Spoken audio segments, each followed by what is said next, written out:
It's better to be a warrior in a garden than a gardener in a war.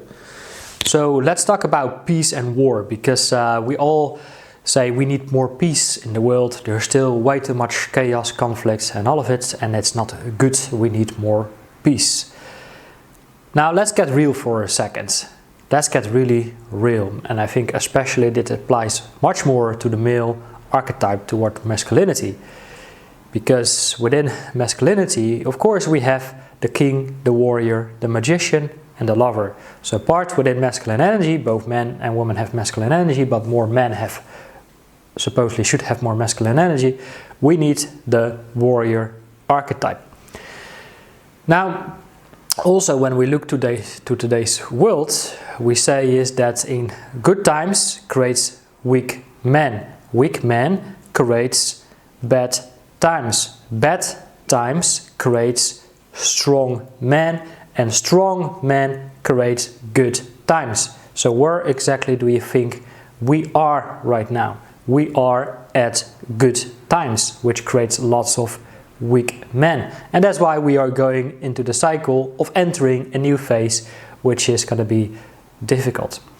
It's going to be challenging, which is, of course, is needed for us to get initiated. Initiated into what exactly? Let's talk about it.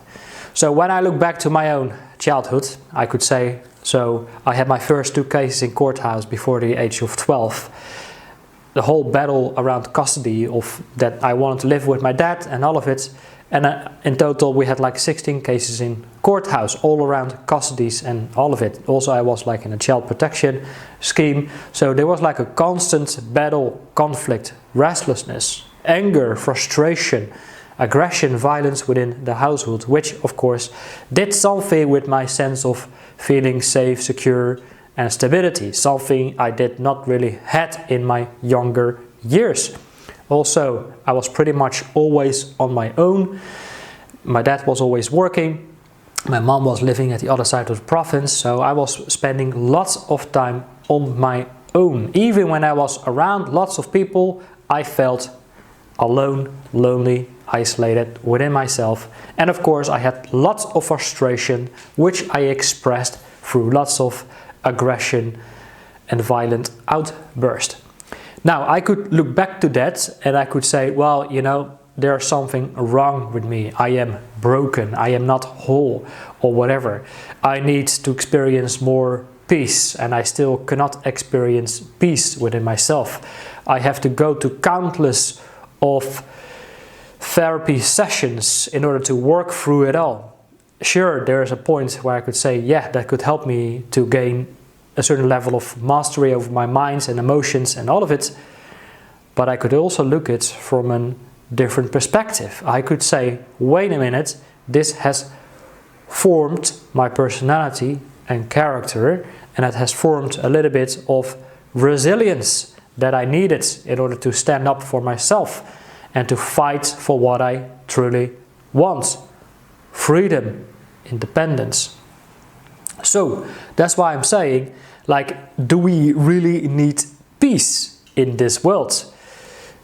Do we as human beings, especially men, do we really need peace in our life? For hundreds of years, man has literally go out on the battlefield to fight what they believed in through the countless and endless wars mankind has faced. This is something that still kind of exists within our DNA, it exists within our system, that we must fight for what we want and believe in. Without that kind of warrior fighter spirit, then what are we doing? But was it really for peace? And if it gave us peace, what did we started to do when we had peace? A lot of men, they became bored as hell. Alright, so even if we look to Norse mythology, there were times when the gods in the ice here, they created a perfect paradise for themselves, and they got bored as hell, and they started drinking and becoming drunk and left mankind on their own. This is also kind of reflecting on our modern day culture. We are bored as hell and we live in a world where we can completely indulge ourselves in lots of distractions and addictive behaviors. Men have no purpose, that's why they sign up for an OnlyFans account or they line up for a Bonnie Blue. But what does it mean? It means war, conflict, chaos. It gives us a sense of meaning and purpose, like it or not. So if there is no war to fight in the outside world, some men, they go and fight the war of the outside world of matrix conditioning, and they want more status, success, wealth, and they want to identify themselves with brands that say, okay, so, you know, I have collected this material wealth and that's what I want to identify myself with, and now this is my identity, my status, image, reputation, and all of it. And then we have men who go with war with themselves. They start looking at all the bad things that happened within their life, their childhoods and all of it, and they say, something is broken within me. I do not fit in the normal system, but I need to fit in the normal system, yet I have certain type of qualities, personality, character traits that does not really fit into that, and now I must fix that because I am broken, because I can't be compliant. Then we must realize you have created these characteristics, personality traits, whatever you want to call it, lone wolf, sigma, whatever.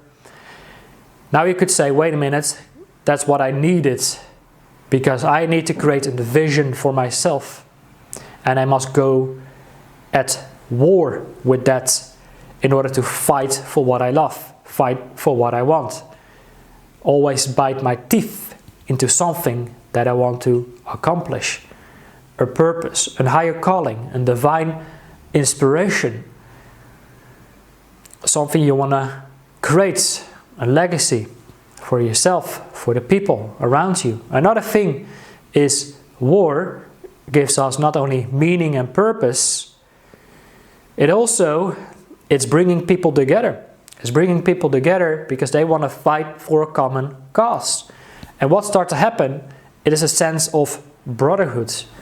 Do we have that when we have peace? Do we have brotherhoods and peace? No. Everybody say, I am at peace. I don't need anything. I don't want anything. All is good. I can live like Eckhart Tolle.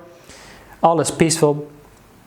So why would I seek out comrades, brothers, who are believing in something similar and who also want to fight for their freedom, their independence, their purpose, and all of it, who want to connect with their divine inspirations?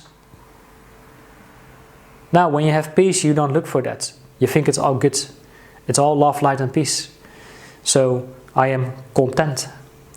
I can just do the bare minimum, get to my job, get an income, come home, and distract myself, indulge myself in all the endless comforts and conveniences. And we become weaker and weaker and weaker, and we lose touch with that divine inspiration that exists within us. So, this is the reality, this is the duality of human life. We must sometimes have conflict in order to feel alive. Because when do we feel most alive? When we are looking the death straight into the eyes. That is when we feel most alive. But we don't do that on a daily basis anymore. We don't look death straight into the eyes. We don't venture out into uncertainty. We don't. We avoid it. Because we can lose it. We can fall flat on our face. We can fail. We can lose it all. Why go through the suffering? Why go through the sacrifices? Of starting, venturing out businesses, put all your money into something, lose it all. You're not sure how you're going to pay the bills the next month. And live in that kind of uncertainty. So when you look to people, for example, the neurodivergent people, this is of course very relevant to them as well, because like I say in my different videos, those who have been labeled with ADHD, they have the warrior and the hunter nervous system, right? Highly attuned to chaos. We don't want peace, we want problems. We want problems so we can solve something. That makes us feel a little bit more alive. If we go into a job, we learn the thing, we get excited in the beginning, the first couple of months, we kind of know what to do, and then boredom kicks in, we get hit like a freaking freight train by an overwhelm of boredom. And then what we do, we create conflict. That's what we want. We want problems, we don't want peace. Because that's what makes us feel a little bit more alive. And that's really what the hunters and the warriors from our ancestors did as well. They were looking out for problems to solve. They were looking out for chaos and how to navigate through times of chaos. That's really where they thrived. So, there we have it. It's better to become a warrior in a garden than a gardener in a war. Because we are going to a new cycle. We are going into bad times because we have so many weak men. Because strong men have created the good times. When we look to our ancestors, they used to go to war in order to create better times, right? Anyway, let me know your thoughts. What are you thinking about this? How can we bring up more of the warrior kind of archetype, and that we can use right now to fight for our freedom, independence within this world, fight for a cause, reconnect with the old ways of living, connect with the old divine archetypes, the old gods of our ancestors, bring up more the energy of our ancestors instead of trying to fix ourselves because we were broken.